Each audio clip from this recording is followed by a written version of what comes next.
Buenos días, mi nombre es Rosaura Núñez, soy docente y trabajo para el sector de panificación. El Instituto Nacional de Aprendizaje les da la más cordial bienvenida a este webinar, Ingredientes y aditivos utilizados en panificados libres de gluten. Esta actividad es organizada por el Núcleo Industria Alimentaria en el marco del 5º Congreso de Tecnología e Innovación para las pymes del sector alimentario. El sector de panificación ha visto un incremento en la demanda de productos libres de gluten en los últimos años. Y es por esta razón que hemos visto que es una tendencia que está aumentando día con día. Esto ha representado todo un reto para el sector de panificación, ya que hoy por hoy podemos contar con productos que tienen características de sabor, de texturas, muy parecidos a los productos originales elaborados con harinas de trigo. Esto gracias a la incorporación y la tecnología aplicada en los ingredientes y en los aditivos para la sustitución del gluten en aquellos panificados que lo requieren. Es por esto que el sector industria alimentaria, viendo la necesidad que tenemos y la demanda en el aumento, en la cantidad de asesorías técnicas, de servicios tecnológicos que requiere la industria, hemos estado trabajando en un proyecto de investigación y de desarrollo, también de innovación de este tema a nivel país. Desde el 2020 hemos estado implementando el tema y hemos estado haciendo análisis para ver de qué manera le podemos ayudar a las pymes del sector. Es en esta búsqueda de conocimiento donde tengo la dicha y la suerte de encontrar a don Manuel.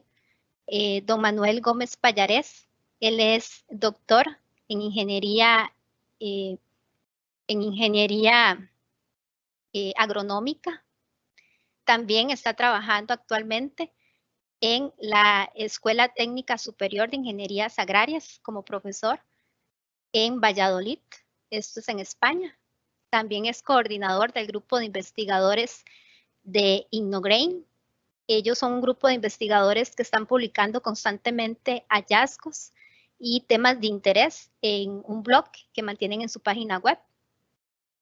Don Manuel muy amablemente nos ha colaborado y nos está colaborando actualmente en la capacitación técnica de docentes del sector. Y antes de darles el pase y la palabra a don Manuel, quisiera recordarles que ya se encuentra activada la ventana del chat para que ustedes puedan colocar ahí sus comentarios si tienen alguna duda o si tienen alguna consulta, las cuales serán abordadas al finalizar la presentación de don Manuel. Entonces, sin más que agregar, les cedo la palabra. Adelante, don Manuel.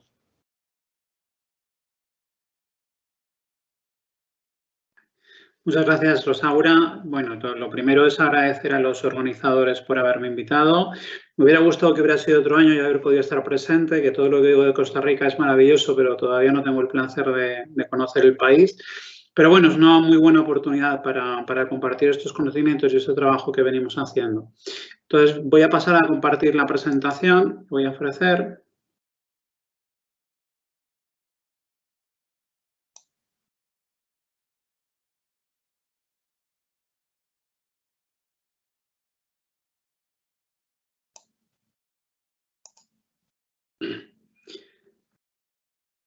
Creo que ya se ve. Entonces, os pediría... A ver. Vale, Rosaura, sí que la estás viendo, ¿no? ¿Se ve la presentación? Sí, ¿no? Vale. Bueno, pues vamos a empezar a hablar del tema un poco que me han encomendado, que como veis, bueno, como ya sabéis, es el tema de ingredientes y aditivos utilizados en panificados libres de gluten. Y lo primero que quería aclarar, y me gusta aclarar mucho cuando doy charlas en este sentido, es qué es el gluten, porque no está claro. Depende de quién hable de gluten, estamos hablando de unas cosas o estamos hablando de otras, y es muy importante tenerlo claro. Entonces, ¿qué es el gluten para un celíaco? Para un celíaco el gluten es una proteína, vamos a llamarlo así, que le da una reacción negativa, que le da una cierta toxicidad. Realmente son una secuencia de aminoácidos que se en determinadas proteínas y como imagino que la mayoría de vosotros sabéis, eso está tanto en el trigo como en la cebada, como en el centeno, como en los híbridos del trigo con la cebada del centeno, como en ciertos granos que ahora se llaman de otra manera, que se pueden llamar camut, que se pueden llamar espelta, pero que realmente son trigos antiguos. Entonces, todos esos productos un celíaco no los puede consumir. Al final, lo que le causan al celíaco, entre otras cosas, es una atrofia de las vellosidades intestinales y no puede absorber la comida, tiene problemas de diarrea, de una mala digestión, tiene varios problemas que no es el tema de la charla. Sin embargo, para un panadero el gluten es una cosa distinta. Para un panadero, normalmente hablamos de gluten y harinas con más gluten, con menos gluten, con más calidad, con menos calidad. Para un panadero el gluten es una proteína que le permite hacer ciertos productos, que sin esa proteína no podríamos hacer un pan, una pizza, un hojaldre, un montón de productos. Esa proteína lo que le da es una cohesividad a la masa, una cohesión en la masa, la podemos estirar sin que se nos rompa y sobre todo tiene la capacidad de retener los gases que se nos forman en la fermentación del pan. Y eso hay que marcarlo muy claramente porque un panadero no puede hacer pan con cebada. Por tanto, un panadero no tiene una harina de calidad para hacer pan con cebada, pero un celíaco le sienta mal la cebada. Un panadero no tiene una harina de muy buena calidad para hacer centeno. El centeno, podemos hacer panes, pero es otra historia. Tiene otros componentes interesantes para hacer pan. No tiene gluten para un panadero. Pero, repito, un celíaco no podría tomar centeno. Y normalmente para los bioquímicos o para los estudiosos, el gluten, hablamos de red de gluten. Y la red de gluten es una malla que forman esas proteínas, que si la vemos al microscopio es así, ¿vale? Eso sería solo gluten, le hemos quitado el almidón y vemos que es una red muy tupida de proteínas. Y esa red no la pueden formar otras proteínas que están en otros cereales o que están en otros granos. ¿Por qué me paro aquí? Porque es también muy importante comprender qué necesitamos para que esa malla se forme. Es una pregunta clave. Porque si no se va a formar la red de gluten, nosotros vamos a poder hacer esos productos con mucha facilidad con una harina que no tenga gluten, porque no lo necesitamos. Sin embargo, si se forma la red de gluten, nos va a costar más conseguir esos productos sin gluten o aptos para los celíacos. Entonces, para desarrollar esa red de gluten necesitamos tres cosas. Necesitamos harina de trigo, con otros tipos de harinas no la podríamos conseguir, esa red de gluten. Algunos híbridos del trigo, los trigos antiguos también serían válidos, pero por ejemplo no la cebada, no el centeno, no la avena y no otros granos. Necesitamos agua. Si no tenemos agua, si no hidratamos esas proteínas, no vamos nunca a conseguir la red de gluten, ¿vale? Por tanto, una masa que no lleve agua, que hay muy poquitas, pero algunas hay, podríamos formarla para hacer un producto para celíacos. Y lo más importante, y aquí está la clave, necesitamos trabajo mecánico. En estos productos nosotros amasamos, no mezclamos, no batimos, no amasamos. Eso quiere decir que le estamos dando trabajo mecánico. Sin ese trabajo mecánico no se forma la red de gluten. ¿Por qué me paro y antes de hablar de los ingredientes digo esto? Pues que vamos a ver unos ejemplos, vamos a llevar a un caso práctico. Vamos a ver productos en los que la red de gluten se forma, la necesito y si voy a hacer un producto de este tipo sin gluten, necesito un sustituto del gluten, un producto que me permite tener la funcionalidad del gluten, que nunca la voy a conseguir igual, pero bueno, puedo acercarme a algo. Pero vamos a ver productos en los que no se forma la red de gluten o prácticamente no se forma. Y esta es la clave. Todos estos productos que veis aquí se forman la red de gluten. Tenemos un pan, todos lo sabéis, que con otro tipo de harinas no podríamos hacer un pan. En un pan tenemos una masa que hemos amasado, tenemos una masa que podemos estirar sin que se nos rompa, que podemos formar con cierta facilidad y que luego en la fermentación permite retener ese gas que se está formando. Una masa de pizza al final es una masa de panadería, con lo cual tenemos lo mismo, es una masa que lleva una fermentación, que sube un poquito de volumen, que la podemos estirar para formar esa pizza, etc. Los hojaldres y los croissants lo mismo, son masas que la plegamos varias veces, la estiramos. Si no tuviéramos el gluten, no tendría la masa esa cohesividad. Cuando la estiramos, se nos va a romper con facilidad. Con lo cual, se está formando la red de gluten y un amasado. En el caso del croissant, es una masa hojaldrada, pero además es fermentada, con lo cual también necesitamos retener los gases.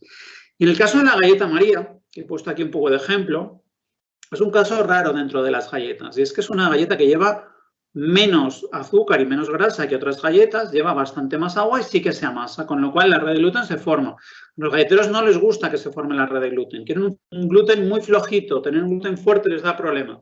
De hecho, castigan la masa, le echan un producto que es un reductor para matar la masa, para que la red de gluten se debilite lo más posible, porque para ellos es negativo, pero sí que se forma.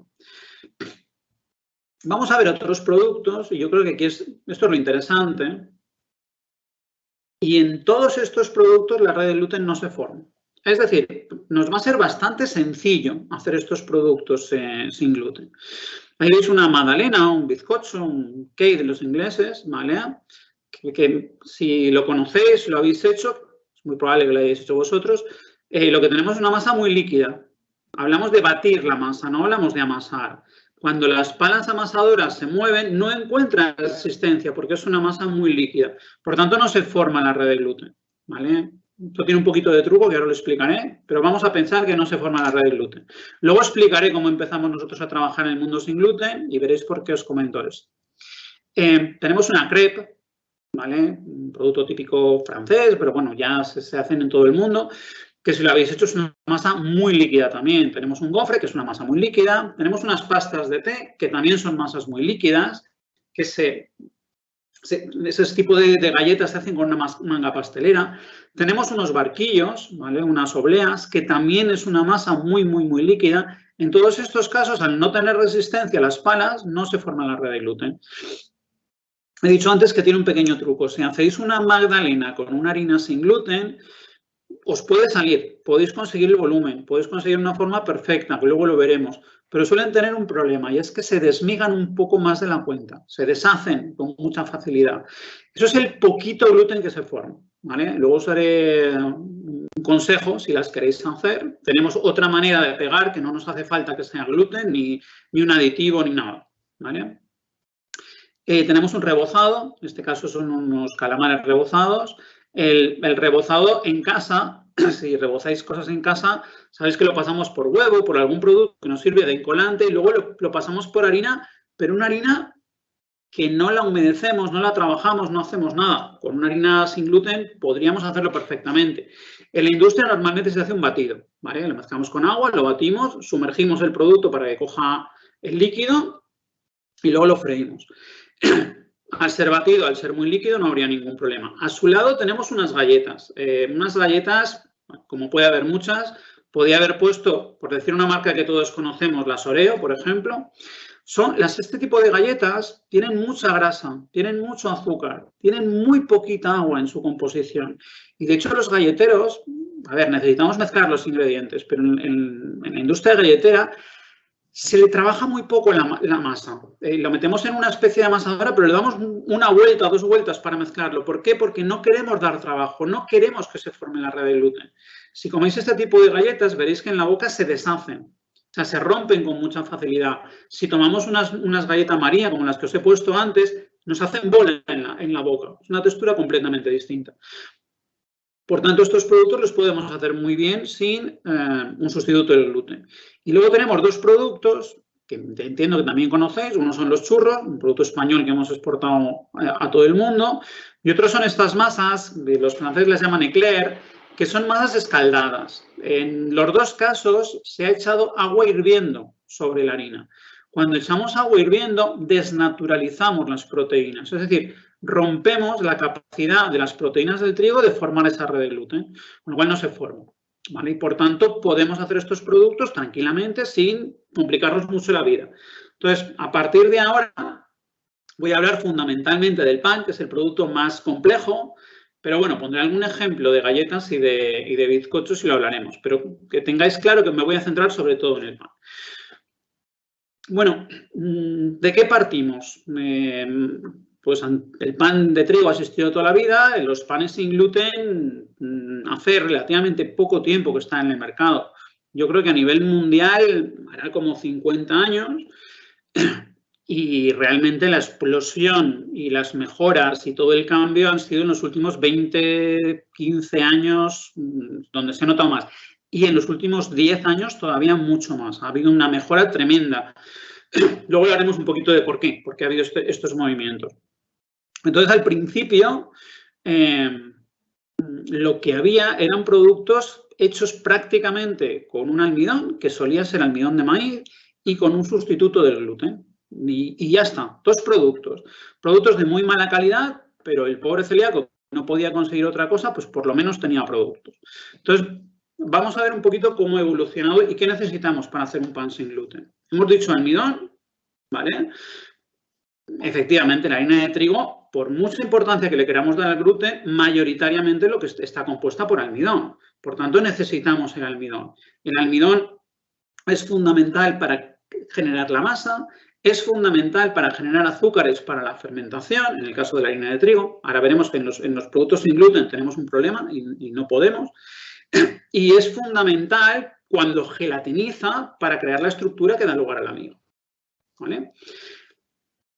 Pero los almidones los tenemos en los almidones puros, pero también en otros tipos de harina que no son las de trigo. Con lo cual podemos utilizar almidones, harinas sin gluten o una mezcla de almidones y harinas sin gluten. Vamos a ver dentro de eso qué es lo más habitual. Y os voy a dar unas pistas un poquito de qué nos puede proporcionar cada uno. Vale. En cuanto a almidones, el almidón más producido en el mundo, más conocido y que además tenemos la suerte de que funciona muy bien para hacer productos sin gluten, es el almidón de maíz. Ahí veis dos numeritos al lado de los principales almidones. Eso es un estudio que hicimos hace unos años, peinando un poco todo el mundo y viendo los panes sin gluten que se estaban elaborando en todo el mundo. Ahí lo que os quiero decir es que un 62% de los panes que nosotros vimos tenían almidón de maíz y en un 46% de los casos era el producto mayoritario. Dentro de las harinas o sin gluten o almidones era el que estaba en más cantidad. Con lo cual podemos decir que es la base de la mayoría de los panes sin gluten que se hacen en el mundo. ¿Es un producto muy bueno? No. Nutricionalmente es muy pobre, solo es almidón. A nivel organoléptico tiene bastantes carencias, pero tiene una cosa muy buena, ¿vale? Y es que es el producto que más volumen nos ayuda a conseguir. Y los panes tienen que tener un volumen, ¿vale? Entonces, el almidón de maíz, junto con otro que ahora os lo contaré, nos ayuda a dar volumen y eso lo necesitamos, con lo cual normalmente en las formulaciones vamos a tener un porcentaje de maíz, de almidón de maíz elevado. ¿Cuánto? Yo aconsejo, para empezar, pensar en un 40 o un 50%. Luego os iré dando algunas pistas. Después del almidón de maíz, en el mundo se utiliza también almidón de tapioca y almidón de patata. Normalmente en Europa hemos sido más partidarios de patata, porque tenemos más cultura de patata. Últimamente eso está cambiando porque el almidón de tapioca, que antiguamente era bastante complicado conseguirlo en Europa, ya es más fácil y muchas empresas se han puesto a trabajar en almidón de tapioca. Si vais a Brasil, que hay bastante oferta de productos sin gluten y ha crecido mucho, ellos son muy aficionados a utilizar el almidón de tapioca. Sabéis también que el almidón de tapioca, bueno, los que no los conozcáis os lo explico, existe el normal y luego existe un almidón de tapioca ácido. Tienen una fermentación y lo acidifican un poco y con eso hacen un producto en Brasil que se llama el pão de queijo. En Brasil hay gente que utiliza almidón de tapioca, hay gente que utiliza el almidón ácido de tapioca y hay gente que utiliza la harina de tapioca. ¿Es necesario poner almidón de tapioca? No, pero es bueno. No es bueno en un gran porcentaje, pero en unos porcentajes de aproximadamente un 20%, el almidón de tapioca tiene unas características que le dan a la miga un poco de cohesividad. Los panes que hacemos con almidón de maíz tienen una textura seca, se desmigan mucho en la boca, no tienen una textura agradable. La tapioca le cambia un poquito esa textura y se acerca un poco, no llega nunca a serlo, pero se acerca un poco más a la que estamos acostumbrados con un pan de trigo. Podemos usar almidón de arroz. En Europa no se usa mucho, se usa más bien muy poquito, porque es un almidón que no nos aporta nada nuevo, nada interesante y además es un almidón más caro y que es más difícil de conseguir. Quizá en un país con más tradición arrocera pues pueda ser interesante. Sí tenemos esa disponibilidad del almidón, pero ya digo, no es de los almidones más usados. Podemos utilizar almidones modificados. Los almidones modificados ya son aditivos, ¿vale? Ya entramos en el mundo de los aditivos. Los podemos usar en pequeños porcentajes. Alguno puede tener alguna ventaja, pero mi consejo es que de momento no entremos en ese tema. No nos cambian radicalmente. Las ventajas no son tremendas. Y luego hay un almidón bastante interesante, que es el almidón de trigo. El almidón de trigo se comporta muy parecido al almidón de maíz, con lo cual también nos ayuda a dar volumen y tiene un sabor pues un poquito más parecido al trigo. Está hecho de trigo, entonces nos da un sabor un poquito más parecido al pan de trigo.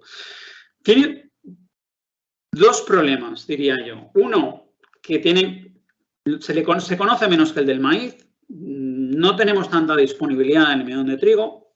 Ese no sería un problema muy grande porque al final se puede encontrar, pero tiene un problema de imagen y es que todo lo que suene a trigo al celíaco le echa muy para atrás. Entonces, si tenemos que etiquetar almidón de trigo, por mucho que los almidoneros nos certifiquen que no tiene gluten, porque en el proceso de elaboración de almidón se ha separado completamente la proteína.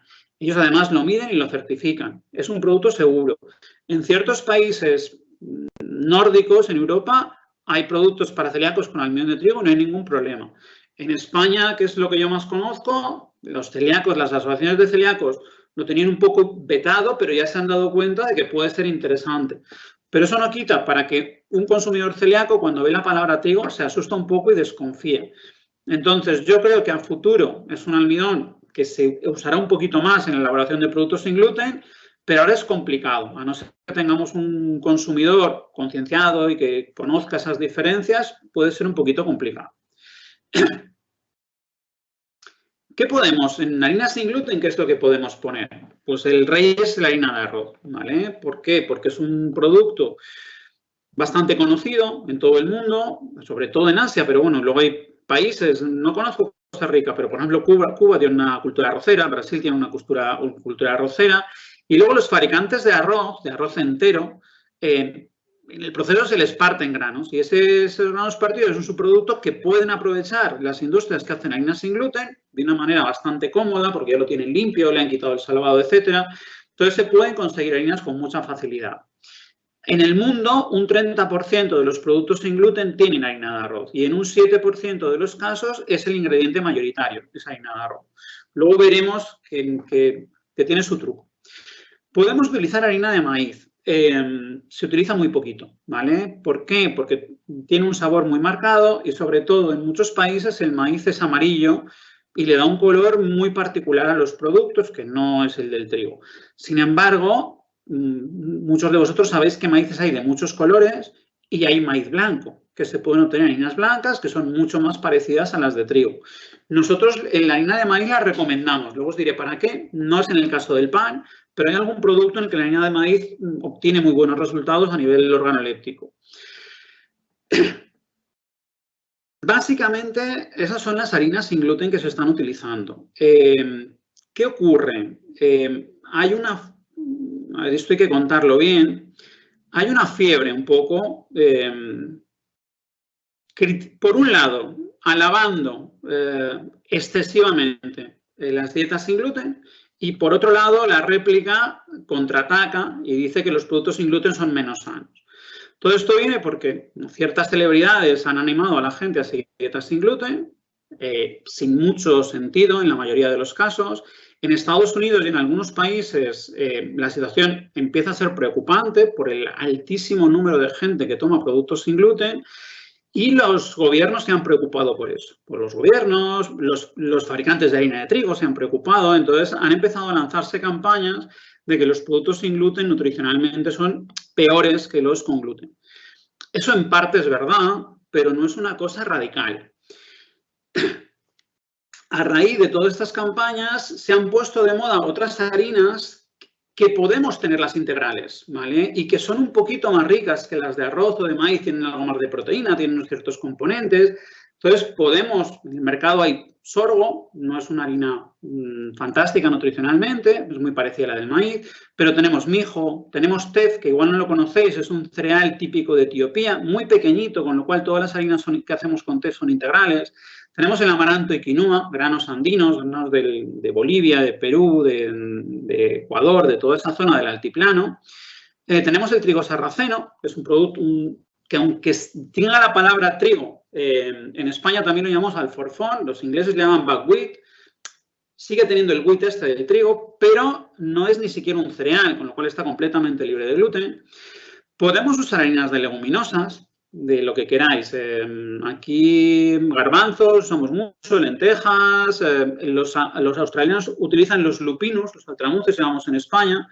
Estas cosas tienen nombres distintos en función de los países. Yo me sé los españoles, pero bueno, luego tenéis las judías, que no sé si le llamáis frijoles o porotos o este tipo de productos. Tenemos una gama muy amplia. Y luego, por ejemplo, tenemos la banana. La banana sí está verde, ¿vale? Es interesante en estados verdes porque tiene más almidón. Sabéis que la banana o el plátano, cuando va madurando, los almidones se van transformando en azúcar y dejamos de tener almidón y tenemos más azúcares. Y un producto, por ejemplo, un fruto seco como la castaña, también se pueden hacer harinas y pueden ser bastante interesantes. Vamos a dejarlo aquí. Nutricionalmente son interesantes, ¿vale? Pero ya os aviso, organolépticamente dan problemas, ¿vale? Tienen unos sabores muy marcados, tienen unos sabores que a la gente no les suelen gustar. Y al final está muy bien poner un poquito de estas harinas, un poco por marketing, un poco por imagen, pero lo que hemos visto es que en todo el mundo, cuando se ponen este tipo de harinas, se ponen en porcentajes muy pequeños, un 5% a lo mejor, un 6%.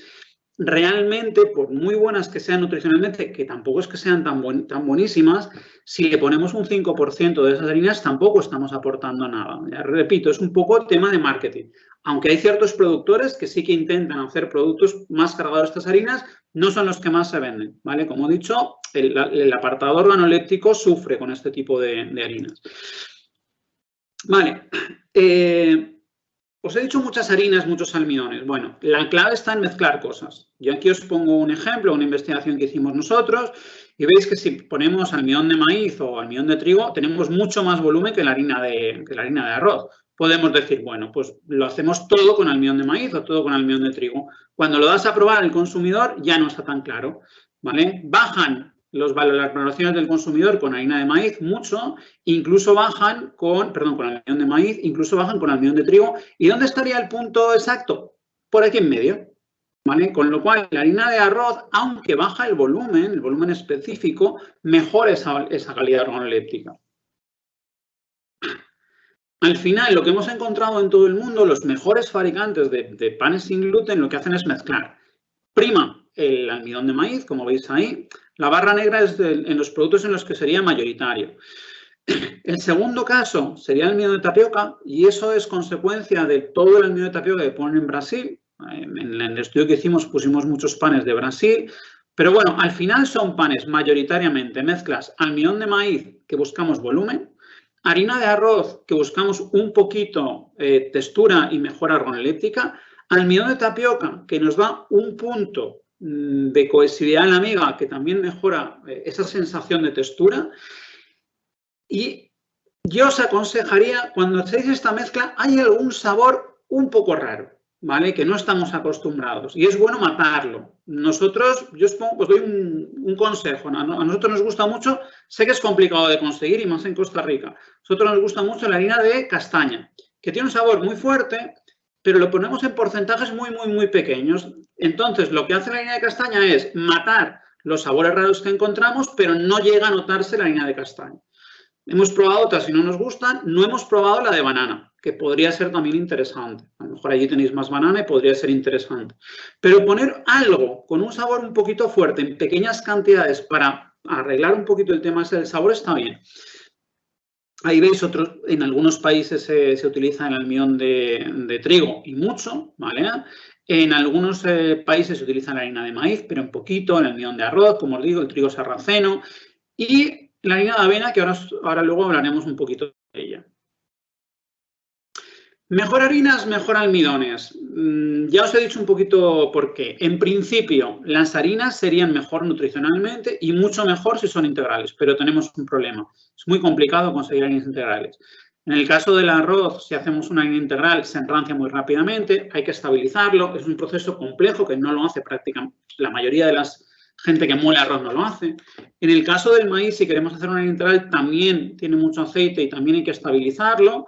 Nosotros trabajamos con una empresa que lo estabiliza mediante extrusión, pero en España y es la única y incluso en Europa no conocemos más. Y las harinas integrales de otros cereales o pseudocereales tienen un sabor fuerte, nos suelen gustar y los celíacos lo que esperan es un producto que esté bueno, ¿vale? Luego ya entraremos en otras cosas, pero todavía no hemos conseguido el producto perfecto. Pueden mejorar un poquito la calidad organoléptica, pero aquí tenemos que hacer mezclas y si utilizamos harinas, como ya os he dicho, sufre el volumen, con lo cual al final vamos a hacer una mezcla. ¿Vale? Ni solo harinas ni solo almidones. Tenemos que aprovechar todo lo bueno que tiene cada uno de ellos. Pero en principio el almidón nutricionalmente tiene problemas. Es muy plano y no nos aporta nada. Vale, eso es muy fácil decirlo, ¿vale? Pero yo compro un almidón y yo tengo un almidón muy regular, que siempre me funciona igual, ¿vale? Eso no me pasa con las harinas. Todo lo que veis aquí son fotos de harinas y como veis no se parecen nada unas a otras, ¿vale? La de arriba a la izquierda es arroz y la de harina a la derecha también es arroz y como veis no se parecen nada. Todas estas de abajo son harinas de maíz y como veis no se parecen nada. Entonces, dependiendo del arroz, dependiendo del maíz, dependiendo de cómo lo hayamos molido, las harinas son diferentes y el producto que nos va a dar es diferente. Si vosotros vais a comprar una harina de trigo, hay muchos tipos y para cada producto elegimos una harina determinada con una fuerza del gluten determinada para hacer ese producto. Os hablo de España, no conozco Costa Rica, pero tú en España vas a comprar una harina de arroz y tienen una harina de arroz donde han mezclado todos los arroces y hoy es de una manera y mañana es de otra manera. ¿Eso tiene consecuencias? Sí, tiene consecuencias y tiene consecuencias graves, ¿vale? Esto es nuestro primer trabajo en el mundo del sin gluten, por eso empezamos a trabajar en sin gluten. Vino una investigadora brasileña, allí sabéis que tiene mucha cultura del arroz, el arroz es más barato que el trigo, en España la situación es diferente, y ella quería poner harina de arroz en pan, pero un pan de trigo, no era un producto sin gluten. Bueno, estuvimos haciendo unas investigaciones con ella, y la última semana le dijimos, bueno, vamos a hacer un bizcocho, que como no tiene gluten no saldrá el bizcocho, pero bueno, así aprendemos algo, si probamos, jugamos y aprendemos más cosas.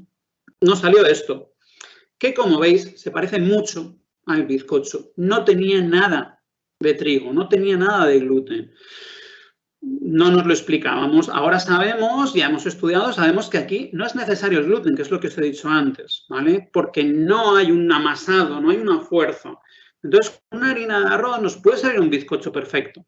Eso era el mes de julio, aquí venían las vacaciones de verano, cierre la universidad, y en septiembre una alumna que tenía que hacer su trabajo fin de grado, le propusimos seguir trabajando con esto. Digo, bueno, aquí hay que dar una vuelta, esto es buenísimo. Vale, y el primer bizcocho que hicimos, con la misma fórmula exactamente igual, fue este. ¿Qué ha pasado aquí? No lo sabíamos. Llamamos al harinero, nos juraba que la harina era la misma. Todo lo mismo, le dimos vueltas a todo. Al final el harinero nos dijo que bueno, que ellos compran lo que les sobran las arroceras y que igual una partida venía más arroz de grano largo y otra de grano corto y que podía ser esa diferencia. Pensamos que el tema del almidón, de la amilosa, amilopectina, que son distintas en los granos, podía ser. Bueno, al final, después de todo, os adelanto, era un tema de tamaño de partícula, ¿vale? Las harinas de arroz, a ver, las harinas normalmente, las harinas de trigo, por seguridad les ponen un tamiz de 180 a 200 micras, pero tienen un tamaño de partícula de 100 micras, más o menos de media. El arroz, el maíz, prácticamente todo lo que es sin gluten es mucho más duro. Cuando lo molemos, nos queda mucho más grueso. Y aunque le pongamos un tamiz de 180, de 200, el tamaño medio puede ser 150, puede ser 160. Y eso nos da problemas serios para hacer bizcochos.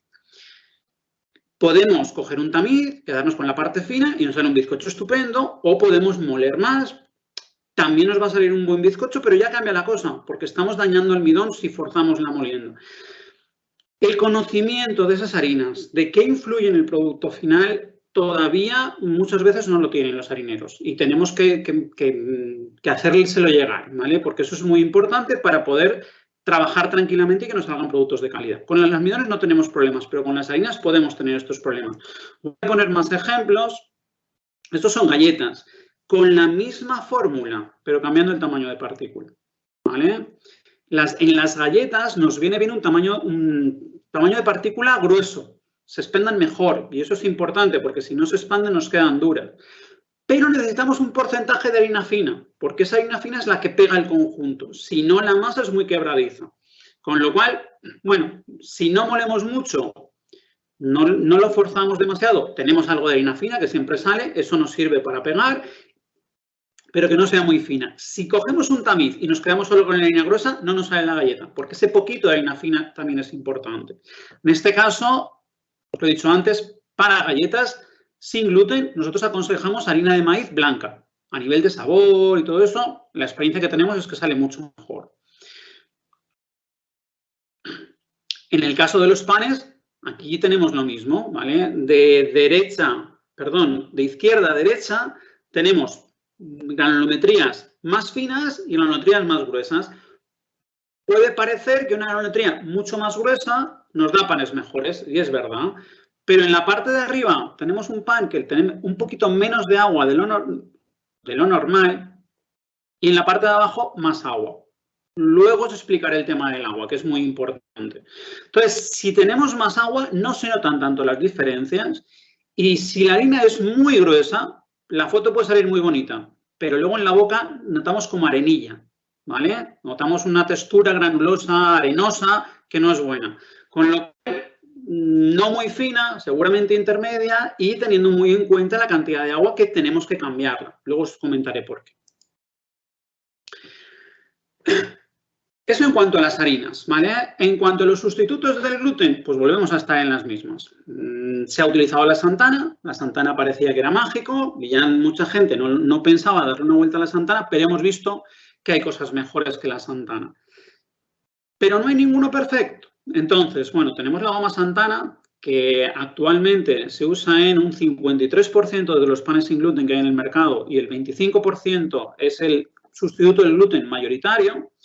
Pero en el mercado ha llegado un producto, ha llegado para quedarse, que es la hidroxipropilmetilcelulosa. Es un derivado de la celulosa que tiene unas propiedades fantásticas para conseguir volumen.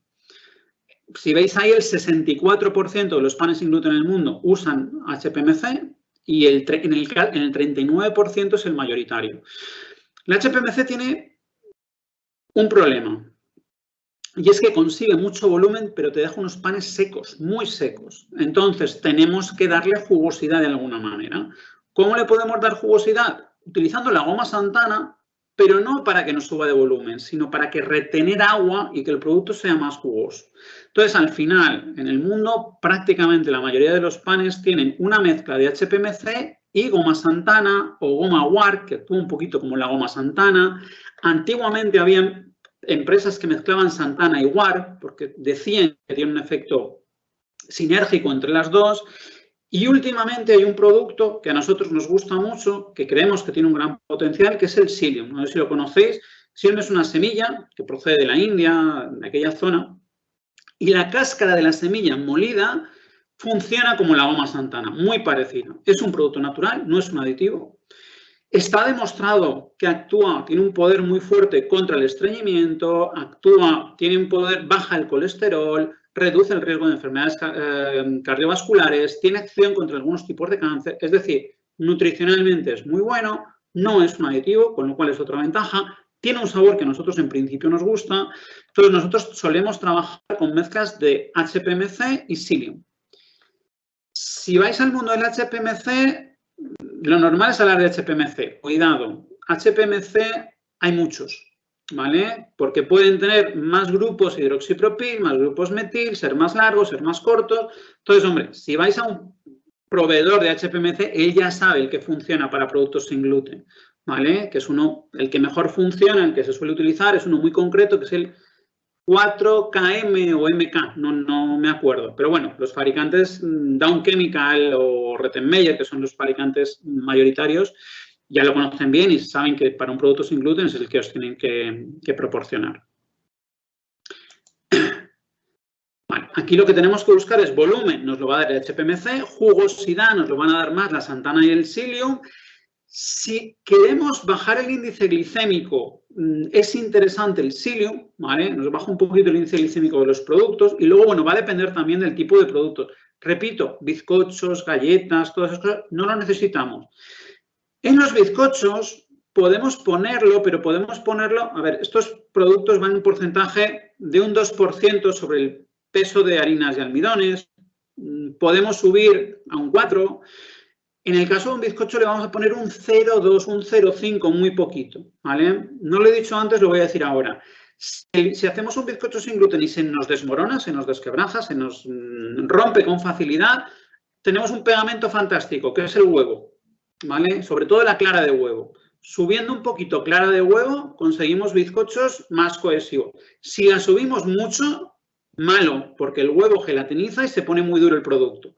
Pero en otros productos no lo diría, porque hay gente que los quiere hacer sin productos animales, pero es que el bizcocho ya lleva huevo, con lo cual no tenemos ningún problema en subir un poquito la cantidad de huevo. Repito, lo que nos está dando esa cohesión es la clara de huevo más que el huevo entero, pero bueno, se puede subir también el huevo entero y conseguimos también subir la clara. Vale. Al final, cuando vamos al mercado, cuando vemos los productos, tienen combinación, igual que nos pasaba con las harinas, ¿vale? Básicamente los 4 que os he dicho. Carboximetilcelulosa lo tiene algún producto, nunca es el mayoritario. Y hoy en día, sinceramente, con una buena combinación de harinas y almidones y una buena combinación de estas gomas, podemos conseguir un producto bastante bueno. Tema del agua.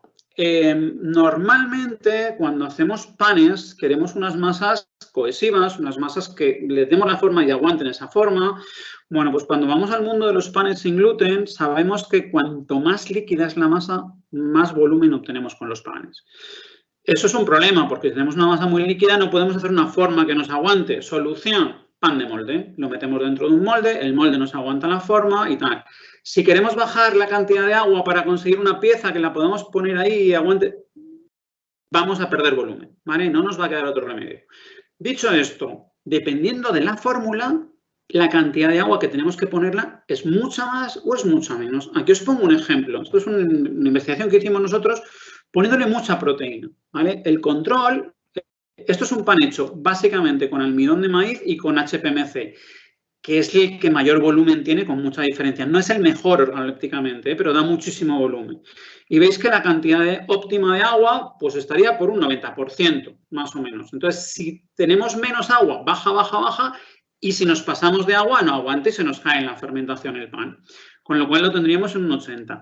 Si nosotros le ponemos una proteína vegetal, aquí la ponemos en altas cantidades, la proteína absorbe más agua, la masa está como más consistente, con lo cual le tenemos que poner más agua a la fórmula. Y aquí nos llevamos a un 110 con esta proteína y nos llevamos prácticamente a un 150 con esta otra.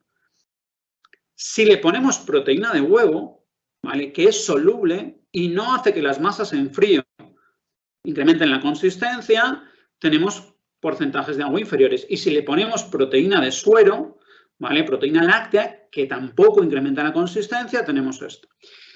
¿Por qué digo esto? Primero, porque con cualquier fórmula tenemos que estudiar la cantidad de agua. Segundo, cualquier cosa que nos varíe la consistencia de la masa nos va a dar problema. Entonces, por eso a las harinas les pedimos una capacidad de agua más o menos regular, porque las harinas que chupan más agua incrementan más la consistencia de la masa. Y eso es un poquito... La capacidad de absorción de agua y el tamaño de partícula es lo que nos va a asegurar que esa harina es más o menos regular. Pero en muchas investigaciones lo que hacen los investigadores es que ponen una cantidad de agua fija y varían los componentes, ¿vale? Y entonces te dicen que, pues por ejemplo, imaginemos que le ponemos un 50% de agua, estaríamos por aquí. Pues este pan va a tener este volumen y todos estos panes van a tener mucho menos volumen. ¿Qué dice el investigador? Vale, pues oye, este es el pan mejor, todos estos panes me han salido muy mal. No, lo que tienes que hacer es que ponerle a estos más agua. Y el panadero lo que quiere es poder poner agua, ¿vale? Porque el agua es más barata que la harina. Entonces, un pan en el que puedas poner más agua no tiene por qué ser peor. Entonces, al final, nosotros en cada pan siempre intentamos buscar el óptimo de agua y luego los comparamos. Los comparamos con el volumen máximo que han tenido o con un volumen igual todos ellos, ¿vale? Que igualamos los volúmenes. Pero mucho cuidado con las investigaciones, porque todo aquello que hace la masa un poquito más líquida mejora el volumen y puede que no mejore los panes, ¿vale? Es un poco una trampa. Eso, por ejemplo, nos pasa con algunas enzimas, ¿vale? Hay estudios que ponen una enzima, esa enzima licúa un poquito, parece que hay más volumen, dice, esta enzima es maravillosa. Dicen, no, no, con esta enzima puedes poner menos agua, ¿vale? Otro ingrediente que tienen los panes sin gluten, y esto es importante entenderlo, y antes os he dicho que el almidón es la fuente de los azúcares para la fermentación. Eso es verdad, pero eso nos pasa en el pan, pero no nos pasa en los productos sin gluten. ¿Por qué? A ver, el azúcar para la fermentación se forma a partir del almidón dañado y las amilasas que nos encontramos en las harinas. Si nosotros tenemos un almidón de maíz o de trigo, de cualquier cosa, no hay almidón dañado. El almidón dañado se produce en la molienda seca, se produce un pequeño porcentaje, afortunadamente, un 5, un 8%, y ese pequeño porcentaje de almidón dañado es el que es accesible a las enzimas. Sabéis que el almidón está formado por glucosa y, bueno, se van cortando, esas enzimas cortan el almidón, generan unos azúcares que luego las levaduras pueden fermentar. En el caso de si hacemos los panes sin gluten con almidones, no tenemos almidón dañado y no tenemos amilosa, porque eso también se ha quitado, con lo cual no se va a generar azúcar. Si no hay azúcar, las levaduras no se pueden alimentar de nada y no sube el producto. Si lo hacemos con harinas de arroz, harina de maíz, hay que estudiarlo, ¿vale? Pero en principio puede haber más o menos almidón dañado, depende de cómo se haya molido, y normalmente hay menos amilasas. Con lo cual, al final, ¿qué ha pasado en el mundo de los productos sin gluten? Pues añadimos azúcar. Y todas las fórmulas de los productos sin gluten tienen azúcar. No es un azúcar para que el producto final tenga mucho azúcar, no es un azúcar para que las levaduras puedan funcionar. Porque no tenemos garantías de que se vaya a formar ese azúcar para la fermentación, como sí que ocurre cuando hacemos un pan de trigo.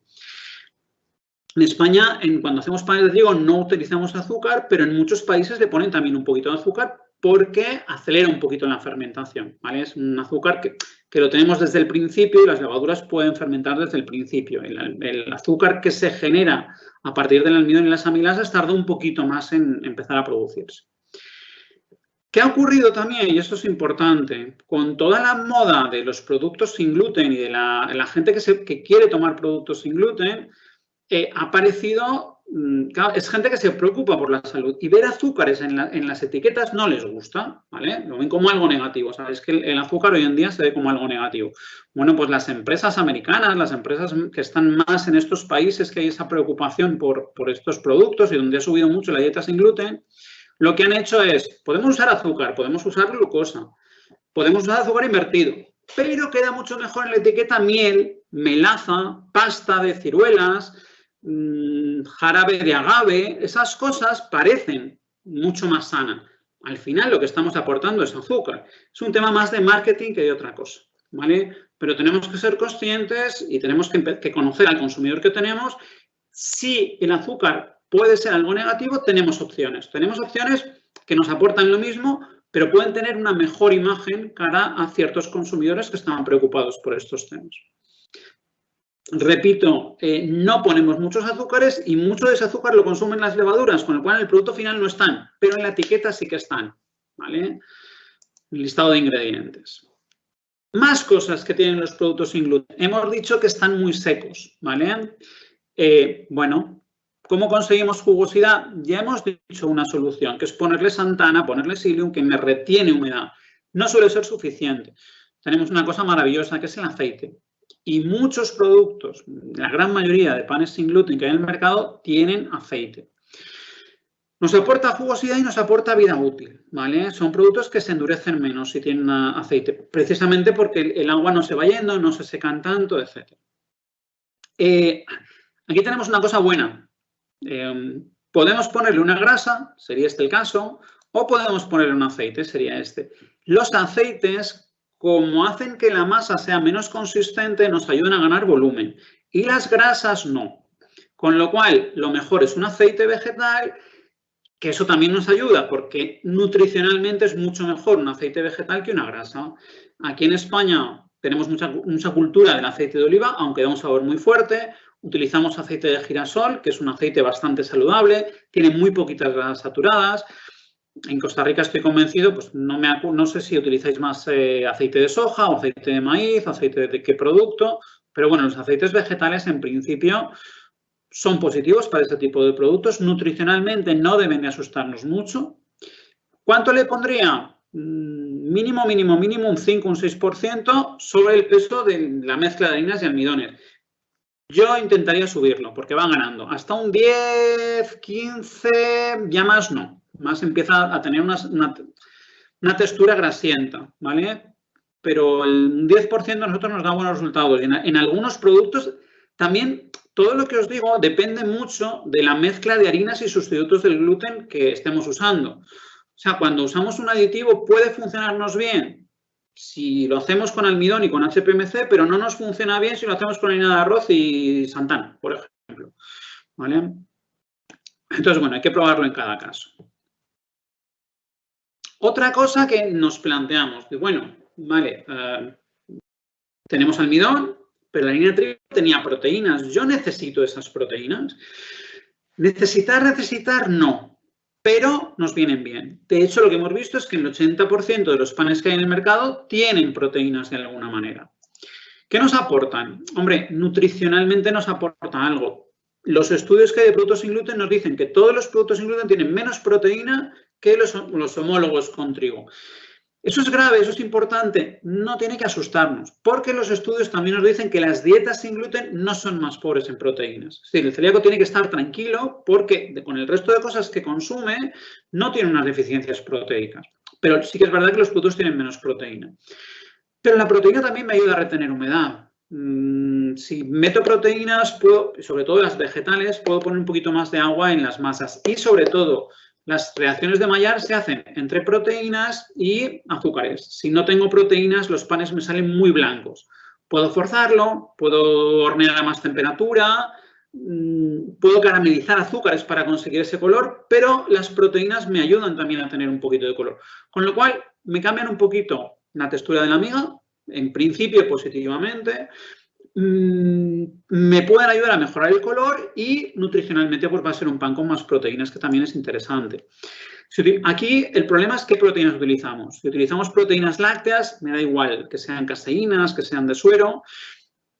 Un 6% de los panes lo tenían. Son las que mejor van para aumentar el color, ¿vale? Para dar color a la corteza, si tenéis el pan se queda pálido, etcétera, son las que mejor van. Pero sabéis que hay mucha gente que es intolerante o que es alérgico a la leche. Hay gente que es vegana y que tampoco le gusta encontrar productos de origen animal, como pueden ser la leche. Y hay gente que tiene intolerancias. La intolerancia normalmente es a la lactosa, ¿vale? Con lo cual las proteínas lácteas en principio no tienen lactosa, pero bueno, hay que tenerlo en cuenta. El huevo, la proteína de huevo, la clara de huevo, como os decía antes, me ayuda a pegar en el caso de los bizcochos. En el caso de los panes sin gluten también es interesante a nivel de textura. Tiene una capacidad espumante, con lo cual me retiene bastante bien los gases, pero también hay que tener en cuenta que hay personas que son alérgicas. Y las proteínas vegetales son las que más absorben agua, con lo cual me permiten poner más agua en el producto final y quizá que se retengan. A nivel nutricional son interesantes. Podemos hacer un producto con proteínas que sea apto para veganos también, pero organolépticamente no suelen ser las mejores, ¿vale? A nivel de sabor y tal, bueno, hay que verlo en cada caso, pero no suelen ser las mejores. Al final, ¿cuánto nivel de proteínas vamos a poner? Tampoco mucho. Puede ser un 5 sobre la mezcla de almidones y harinas, un 10, no mucho más normalmente, ¿eh? Aquí es un estudio que hicimos nosotros con mucha cantidad de proteína y veis clarísimamente las diferencias que hay. Cuando le poníamos mucha proteína de láctea, no nos daba volumen, ¿vale? Un pan muy malo. Hay que ponerle poquita si es láctea, ¿vale? Pero, por ejemplo, si veis la forma, la proteína de arroz nos da un bizcocho con un alveolado muy grande, la proteína de guisante más cerrado y la del huevo muy fino, el alveolado, ¿vale? El control lo podéis ver mejor, pero el control tiene una textura que se desmiga mucho y la de huevo no lo tenía. Con lo cual, la de huevo aquí está aportando cosas interesantes. Las otras también, pero son distintas. ¿Podemos ponerle fibra? También, y un 46% de los panes del mercado llevan fibras. Es decir, bueno nutricionalmente, pero además puede mejorar el pan. Aquí tenéis un ejemplo de pan. ¿Y este pan por qué no se parece nada al control de antes? Porque el control de antes está hecho con almidón de maíz y este está hecho con harina de arroz, ¿vale? Entonces, los resultados son distintos. Fijaros, aquí le hemos puesto un 10%, bueno, miento, esto es un 20% de almidón de maíz un 80% de almidón de maíz y un 20% de harina de arroz. Pero esa harina de arroz ya te cambia tanto la forma, ¿vale? Y tiene un 10% de fibra añadida. Fijaros, hay 6 fibras distintas y los panes no se parecen en nada. Todos fibra, ¿vale? Fibra de guisante es una celulosa, pero es redondita. Fibra de patata también es redondo, pero tiene características distintas. Bambú fino o bambú gruesa, eso es celulosa, pero simplemente el tamaño de partícula de la fibra hace, en el caso de las gruesas, que me salga más volumen, en el caso de las fibras, que me salgan menos volumen. Y todas esas fibras son insolubles. Si nos vamos a fibras solubles, que además no tienen poder espesante, como es la nutriose, que es un derivado del almidón de la molienda del maíz, modificado químicamente, o la polidestrosa, o si la conocéis mejor, la inulina o la oligofructosa. Este tipo de fibras dan unos panes completamente diferentes a las otras. Por tanto, mucho cuidado. No es fibra, no es proteína, no, es qué tipo de fibra, qué tipo de proteína hacer, ¿vale? Y luego en qué porcentaje en función de la matriz. Pero es interesante la fibra. Nos ayuda a retener agua, que es bueno, y organolépticamente, si encontramos la fibra buena y en el porcentaje bueno, nos ayuda a mejorar la calidad de los panes. Bueno, estos son los ingredientes mayoritarios. Veréis que muchos panes sin gluten tienen también aditivos, ¿vale? A ver, siempre hay un aditivo que es el hidrocoloide. El HPMC es un aditivo, la xantana es un aditivo, etcétera, pero hay algunos que encontraréis con más aditivos. Vamos a hablar un poquito de ellos. La buena noticia es que muchas veces no los necesitamos, ¿vale? Si lo veis, vamos a explicar un poco por qué lo podéis ver. Podéis ver emulgentes, ¿vale? El emulgente no es mayoritario en los productos que hemos visto. Los monoglicéridos se usan, igual que se usan en pan de trigo, para retrasar la retrogradación del almidón y que los panes no se pongan duros tan rápidamente. Pero hay algunos aditivos que estamos viendo ahí, por ejemplo el daten, que es una mala elección. El daten se usa en los panes de trigo, pero se usa porque refuerza la red de gluten. Aquí no hay red de gluten que tengamos que reforzar. Con lo cual, muchas veces los aditivos se utilizan mezclas que vienen heredadas del pan de trigo, que como en el pan de trigo van bien, las ponemos aquí, pero no tienen esa funcionalidad. Daten no tendría mucho sentido, el SSL que veis ahí tampoco tiene mucho sentido ponerlo. El monoglicérido lo puede tener, pero hay que estudiarlo en cada caso. Los ácidos, volvemos a lo mismo, ¿se le pone ácido ascórbico? Pues porque se le pone a los panes, pero en los panes es un reforzante de la línea de gluten porque es un oxidante, aquí no va a hacer nada porque no hay una red de gluten. Podemos poner también ácidos porque luego le vamos a poner un gasificante y el bicarbonato sódico, que es el gasificante mayoritario, necesita un ácido para reaccionar. Si nosotros queremos ayudar a conseguir el volumen con gasificantes, puede que necesitemos ácidos, ¿vale? Y luego puede ser también para darle un cierto sabor al pan, ¿vale? Pero podemos hacer un pan con volumen simplemente con fermentación y con el horneado, ¿vale? Esto sería una ayuda. Vale, nutrientes. Esto sí que es interesante porque efectivamente los panes sin gluten tienen menos nutrientes que los panes con gluten. Tenemos menos oferta de panes integrales. Y bueno, no sé cómo está la legislación en Costa Rica. En España somos un país, en toda Europa prácticamente, nosotros no enriquecemos las harinas. Es decir, los fabricantes de harina de trigo no están obligados a incorporar ciertos nutrientes, a fortalecerlas. Yo sé que en toda América, desde Canadá hasta Argentina, suele ser obligatorio enriquecer las harinas de trigo, normalmente con hierro y con vitaminas del grupo B. ¿Qué ocurre? Cuando un país tiene mucha cultura de harina de trigo, obligan a enriquecer la harina de trigo, pero las harinas de maíz, las harinas de arroz, etcétera, no se enriquecen. En este tipo de productos vamos más allá, porque no lo hacemos con harina, muchas veces lo hacemos con almidón.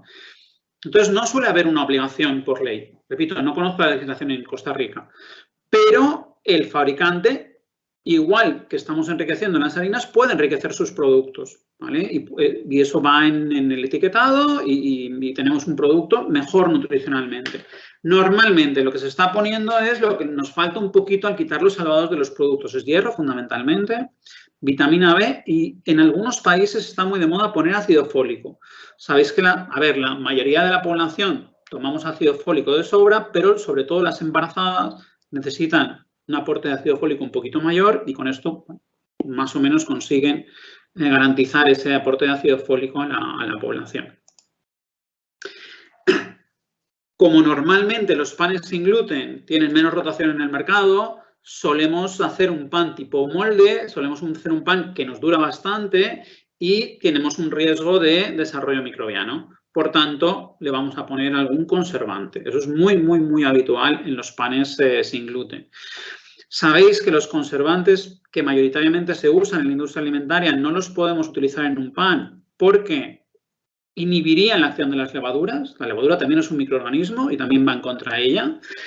Con lo cual, el sorbato o el ácido sórbico no lo podemos usar tal cual, lo podemos sprayar por encima. Entonces, lo normal es usar ácido propiónico o propionatos, lo normal. También podemos utilizar, y muchos panes lo tienen, glicerina o glicerol, que además es un humectante. Y el sórbico o los sorbatos hoy en día ya existen encapsulados, ¿vale? Y los podemos poner porque no intervienen sobre la masa, sobre las levaduras al principio y se liberan en el horneado cuando ya se ha producido toda la fermentación. Un poquito más caro, pero son bastante efectivos. Y luego tenemos otros, básicamente, bicarbonato sódico que os comentaba antes, que eso es un impulsor. El bicarbonato por sí solo o unido a ciertos ácidos reacciona y genera gases en la fase del horneado. Tenemos ácidos que, aparte de los que he comentado antes, son ácidos muy propios de los impulsores, con nombres más raros, ¿vale? Pues los ácidos típicos que llevan los impulsores. Y, muy importante, tenemos aromas, ¿vale? Y esto es importante porque hay dos filosofías con los aromas. O darle un aroma agradable, el que pensemos, o intentar imitar el del pan de trigo, ¿vale? Entonces, hay aromas que nos intentan imitar el del pan de trigo. Eso ha crecido mucho en los últimos años. Los fabricantes de aromas han empezado a pensar que aquí hay un mercado y ha crecido bastante el uso de aromas. No lo he dicho, pero habría también un ingrediente interesante para productos especiales, que son las semillas, ¿vale? Las semillas de sésamo, de lino, de todos estos productos, de amapola, etcétera, son semillas oleaginosas, con lo cual si las ponemos nutricionalmente son interesantes, los ácidos grasos que aportan son interesantes, ciertos nutrientes que aportan son interesantes y, a diferencia de lo que ocurre con muchas harinas, organolépticamente son bastante agradecidas. Entonces, ha crecido también mucho en los panes sin gluten los panes que llevan semillas, ¿vale? Y en principio con esto creo que acabo. Efectivamente. Entonces, antes de pasar al turno de preguntas, bueno, agradeceros la atención. Aquí tenéis mi email por si alguno tiene cualquier duda o quiere ampliar algo de información, necesita algo. Y os he dejado también el nombre del grupo de investigación abajo, Innograin, porque, como ya han dicho antes, tenemos un blog, tenemos una página web, lo que mostramos lo que hacemos, y tenemos un blog que prácticamente todas las semanas o cada 2 semanas vamos subiendo temas técnicos del mundo de la panificación, y si estáis interesados en él, pues creo que puede ser interesante. Por lo menos que lo conozcáis. No voy a decir si os gusta o no. Y por mi parte, yo creo que ya está. Más o menos en hora. Entonces, si te parece, Rosaura, pasamos a la siguiente fase. Claro que sí, don Manuel. Vamos a pasar. Muchísimas gracias. Es un tema increíble y a mí me encanta, lo disfruto montones. Entonces, vamos a pasar a la fase de preguntas. Y por acá nos dicen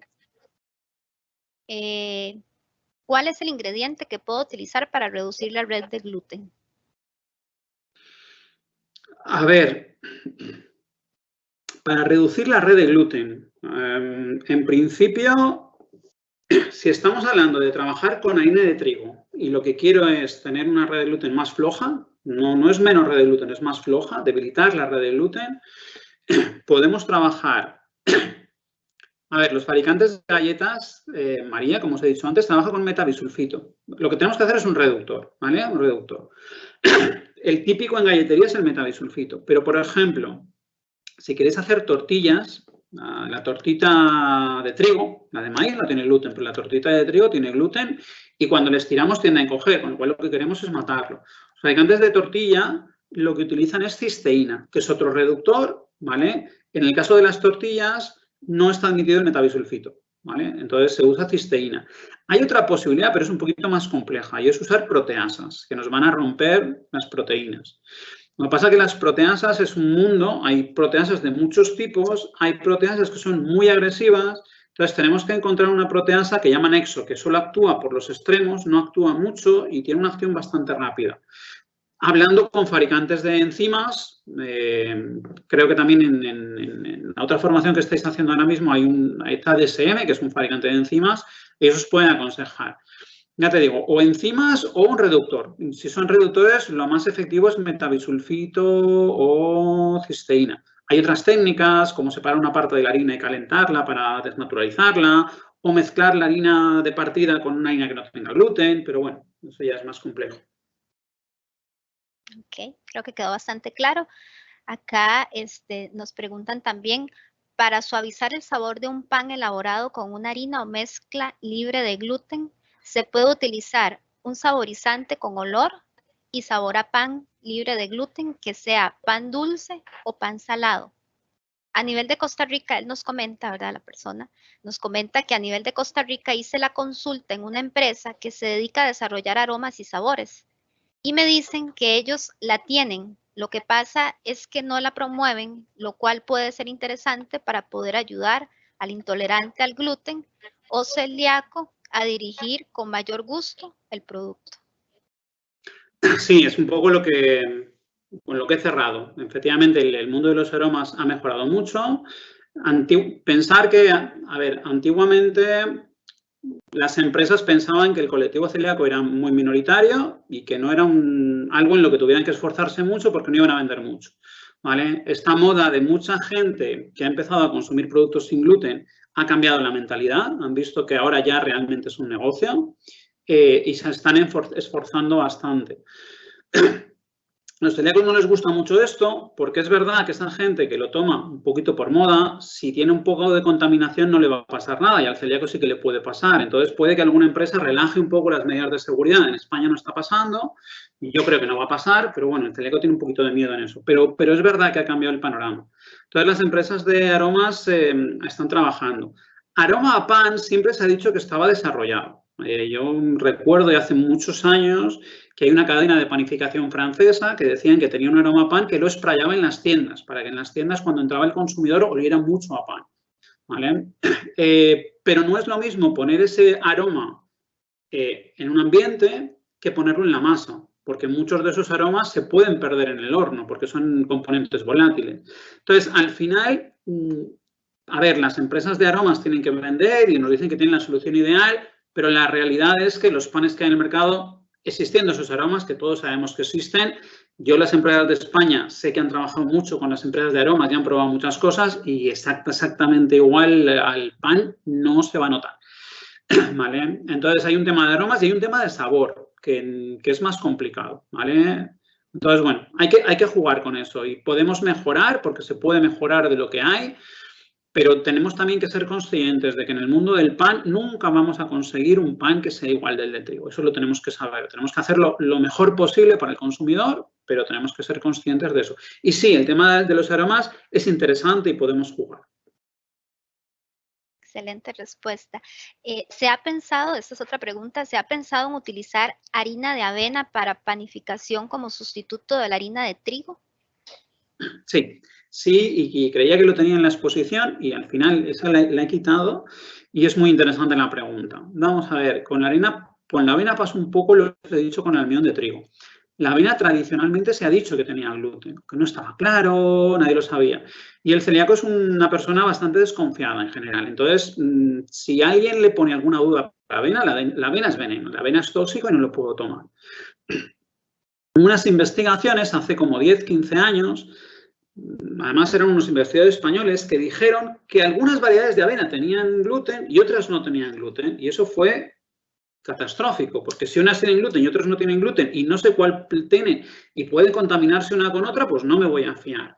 Hoy en día parece bastante claro que la avena no tiene gluten. La avena no tiene gluten, ¿vale? De hecho, un país muy productor de avena como Finlandia, hay una empresa que se llama Provena, que todos los productos que tiene para celíacos son con avena, ¿vale? ¿Cuál es el problema de la avena? Y estoy hablando en países como España, que las empresas que molturan avena, molturan trigo, con lo cual lo tienen contaminado, hay contaminación cruzada. Entonces, la avena que se puede vender en España no es apta para hacer un pan sin gluten por esa contaminación. Si conseguimos una harina de avena certificada sin gluten, es decir, que la hayan medido, que la hayan cuidado, que no haya contaminación y que nos certifiquen que no tiene gluten, que eso en Europa se puede conseguir, es un ingrediente muy interesante, porque la avena tiene más aceite en su composición que el resto de los granos y eso aporta jugosidad al producto final. La avena tiene un sabor bastante interesante y la avena es una harina, aparte de que tiene betaglucanos, que también son muy interesantes nutricionalmente, y es una harina que a nivel integral, si la hacemos integral, tiene un sabor bastante mejor que otras harinas integrales. Con lo cual yo sí que soy un fanático de la avena, a ser posible integral, pero como os he dicho antes, hay que conocer al consumidor. Ahora mismo en algunos países todavía son reacios al tema de la avena porque durante muchos años les han asustado con el tema de la avena. ¿Vale? En otros países que hay mucha cultura de la avena, ya digo, ha cambiado. Empezó Finlandia, creo que los siguientes países en aceptarla y en trabajar con ella fueron Canadá e Inglaterra y hoy en día ya prácticamente todos los países han aprendido, han escarmentado en cabeza ajena, que decimos aquí, han visto que en los países que toman avena no les pasa nada mientras esté controlado y hoy en día es un ingrediente interesante. Muchas gracias. Otra pregunta. ¿Cuáles son las funciones de la polidextrosa en el pan? Vale, en principio la polidextrosa no tiene ninguna función más allá de que unas ciertas ventajas nutricionales porque es fibra, ¿vale? La polidextrosa, igual que la oligofructosa o con el nutrioso que hemos visto antes, son fibras solubles. Es decir, cuando nosotros las mezclamos en agua se disuelven y no forman una pasta, no espesan, ¿vale? Es como si pusieras azúcar en agua, para que nos hagamos una idea. Entonces, cuando lo pones en una masa de pan, si lo que haces es añadirlo, no te da más consistencia en la masa, ¿vale? Y parece que puede tener una cierta propiedad espumante, emulgente, pero eso ya depende de los tipos de poliestrosa y depende de cosas, y te puede dar un alveolado un poquito más fino, ¿vale? Que es lo que observamos nosotros. Pero, repito, estas conclusiones que nosotros les hemos visto con una fórmula muy determinada, igual cambias la fórmula, en vez de usar almidón usas harina, en vez de usar el HPMC usas goma Santana y ya no son las mismas, ¿vale? Entonces hay que probarlo. Ok, muy bien. Por acá también nos dicen, buenos días, don Manuel. Un gusto saludarlo a la distancia. Mi pregunta es la siguiente. ¿Ha elaborado o ha hecho estudios con panes sin gluten a través de simular, agregar una masa previa fermentada, pensando que es una masa madre o un producto final?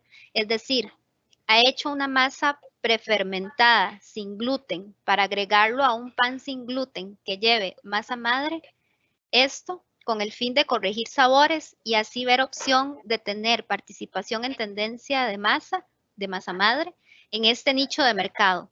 ¿Lo considera innecesario? Gracias. A ver, no sé cómo responder a la pregunta. ¿Lo considero innecesario? A ver, obligatorio no es. Los panes que hay en el mercado no tienen masa madre. Por tanto, no es necesario. ¿Es interesante? Sí, es muy interesante, ¿vale? Entonces, antiguamente, hasta hace poquitos años, no había en el mercado prácticamente panes con masa madre. Hoy en día ya los hay, ¿vale? ¿Qué ocurre?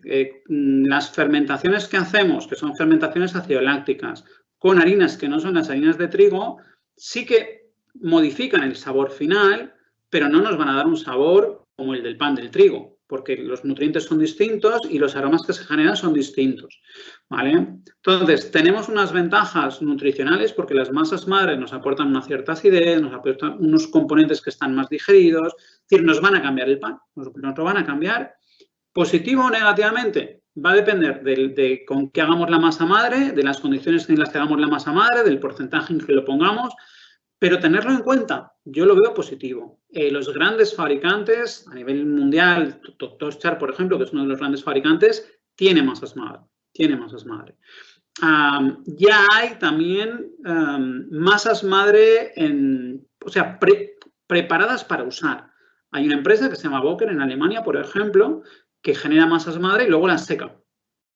O las congela, o las tenemos de alguna manera, con lo cual no tenemos que hacerlas nosotros si tenemos una masa madre o un sustituto de la masa madre, si queremos. Entonces, es interesante. Ahí va a influir mucho, repito, la harina de partida y van a influir mucho los microorganismos que tengamos para hacer esa masa madre, ¿vale? Entonces, bueno, y los tiempos y las temperaturas en las que hagamos la masa madre, etcétera. Pero sí, yo lo veo interesante, lo veo muy interesante trabajar en eso. Muy bien, también por acá nos consultan.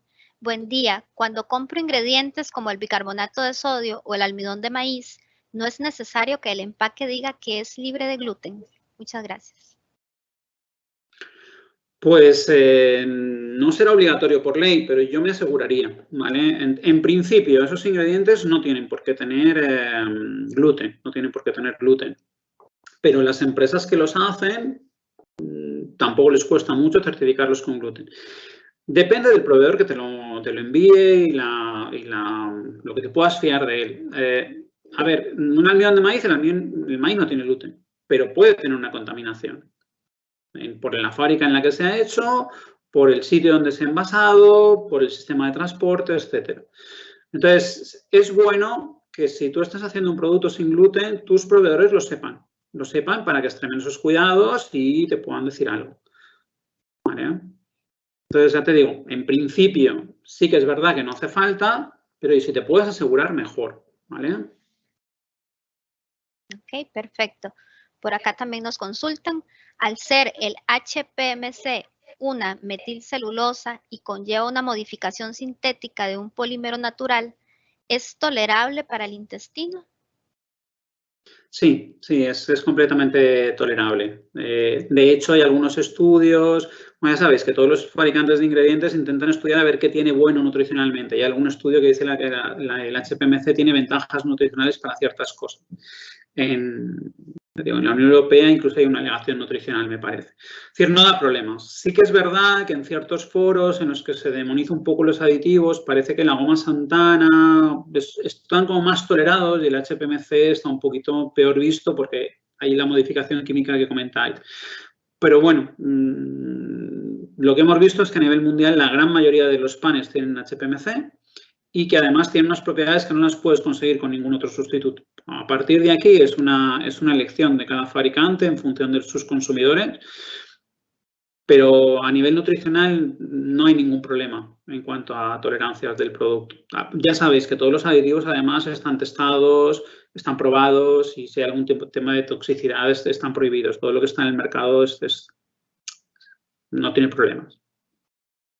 Ok, por acá nos preguntan, creo que esto es refiriéndose a la panificación en general, ¿cómo está el tema del uso de la sal en Europa? Vale, pues depende del país, depende mucho del país, no está unificado. Entonces, por ejemplo, yo estoy en España, pero estoy en una zona que estoy bastante cerca de Portugal y en Portugal se usa menos sal que en España y es por ley, ¿vale? En Portugal está legislado. Creo que lo que pueden poner en Portugal es un 1,6% de sal. Sabéis que siempre en panificación hablamos del porcentaje panadero, es decir, por 100 kilos de trigo, 1,6 de sal. ¿Qué pasa en España? En España esto era una locura y el porcentaje de sal se había incrementado mucho. Estamos viendo procesos mucho más rápidos, y estamos perdiendo las masas madre, las fermentaciones se hacen más rápidas, estamos perdiendo sabor. Entonces, para compensar la pérdida de sabor, se estaba incrementando el tema de la sal. Entonces, el gobierno se ha dado cuenta y lo que ha intentado hacer en España, bueno, ya ha hecho, es como un acuerdo de buena voluntad. Y mira, no os voy a obligar, pero si vosotros os comprometéis, panaderos, a reducir el porcentaje de sal, pues me voy a portar bien con vosotros y voy a dar dinero para que hagáis campañas para que se coma más pan y tal. Entonces hubo hubo un acuerdo y se bajó del 2%, que más o menos se está usando, a un 1,8%. ¿Vale? Como ha sido muy exitoso ese acuerdo, ya están pensando en seguir ese camino para bajar más. Entonces, lo que se ha hecho es, a ver, si tú al consumidor le haces pasar de un 2% a un 1,8%, lo va a notar. Lo va a notar y va a decir que este pan no está bueno porque el pan que he tomado y tal. ¿Qué es lo que hizo el gobierno? Dice, bueno, tenéis que bajar de un 2% a un 1,8%, pero os dejo 2 años, 3 años, 4 años. Entonces, lo que tenéis que hacer es bajar del 2% al 1,95%, que no lo van a notar. Cuando ya se haya acostumbrado al consumidor, ponerlo en 1,90%. Entonces, poquito a poquito ir acostumbrando al consumidor. Y eso ha funcionado. Aquí en España ha funcionado. El tema de la sal, yo creo que es una de las cosas más importantes en la panificación, el intentar bajarlo. La sal es de las cosas que tomamos más en general a las personas y que más daño nos hacen a la salud en general. y no se le está dando la importancia. Aquí se está hablando mucho de los azúcares, se está hablando mucho de otras cosas y de la sal no. Pero deberíamos hacer todos un esfuerzo. El problema, no conozco Costa Rica, en España están los panes con la sal que tengan y los panes sin sal. Claro, el salto es brutal. El pan sin sal no lo toma nadie, a no ser que tengas una enfermedad. Pero se podría trabajar en concienciar a la gente y en tener panes con un poquito menos de sal. A lo mejor no sin sal, pero con un poco menos, porque es bueno para la salud. Pero se está trabajando poco. Yo creo que en los próximos años, no sé si 5, 10, 15, 20, pero la cosa va a cambiar, porque hay una preocupación por la salud mundial y el tema de la sal es importante. Y el pan no es que tenga mucha sal, pero es que tomamos pan todos los días. Entonces, al final, en nuestra dieta hay un porcentaje de sal importante que viene del pan. Claro, y además sumado a otros productos, ¿verdad? Por acá nos comentan también, don Manuel, que el CMC se puede servir como conservante en el pan y para aportar humedad. El CMC puede servir un poquito, a ver, como conservante. Si hablamos de un conservante como antimicrobiano, yo no lo conozco ese efecto. Si hablamos de conservante como algo que impide que se seque un poco el pan y que se ponga duro, es una fibra y sí que puede tener esa función. Creo que la Santana o el psyllium y tal lo tienen en mayor medida, ¿vale? Pero sí, puede funcionar, pero yo te digo, con ese espíritu. Ok, este es una consulta. Es un poco larga, entonces se la voy a leer textual. Si utilizo el jugo de la remolacha en una mezcla de harina de arroz, 30% mijo, el 30% más de almidón de papa, 40% generando un 100% entre los tres ingredientes y le doy la parte de hidratación al 80% más, menos. Con el jugo de la remolacha cocinada, la masa puede mejorar la parte de sabor y puede quedar más alcalino o neutro en las piezas del pan. Vale. A ver, lo que está claro es que si pones jugo de remolacha va a cambiar el sabor. Eso está claro. ¿Mejorarlo? No lo sé. Eso lo tendrá que decir el consumidor. Seguramente a unos les gustará y a otros no. Entonces, en principio, si pones jugo de remolacha, obviamente tienes que corregir la humedad que tengas de una fórmula porque le estás aportando agua. Entiendo que también le aportarás algo de azúcar, que puede ser interesante.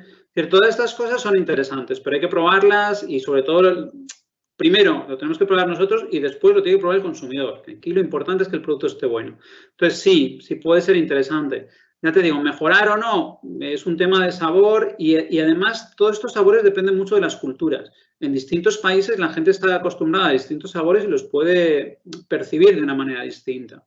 Entonces, no me atrevo a decir si puede mejorar o no. Muchísimas gracias. Bueno, hemos finalizado acá con lo que serían las preguntas. Don Manuel, no sé si quiere darnos algún comentario, algunas últimas palabras.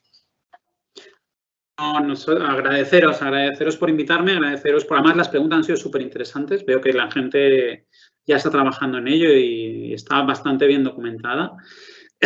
Y nada, animaros porque es un mundo muy bonito, el mundo del pan es muy maduro, el pan de trigo, ya sabemos mucho. Ahora lo que estamos haciendo es lo de toda la vida, pero con nueva tecnología, pero el mundo del sin gluten tiene muchas posibilidades, no solo en el tema del pan que conocemos, no lo hemos comentado, pero unos productos muy interesantes donde no se sufre tanto a nivel de textura son los panes secos, los panes tostados, las tostadas rebanadas y tal, que puede ser un producto sustitutivo del pan normal para tener en casa y para usar.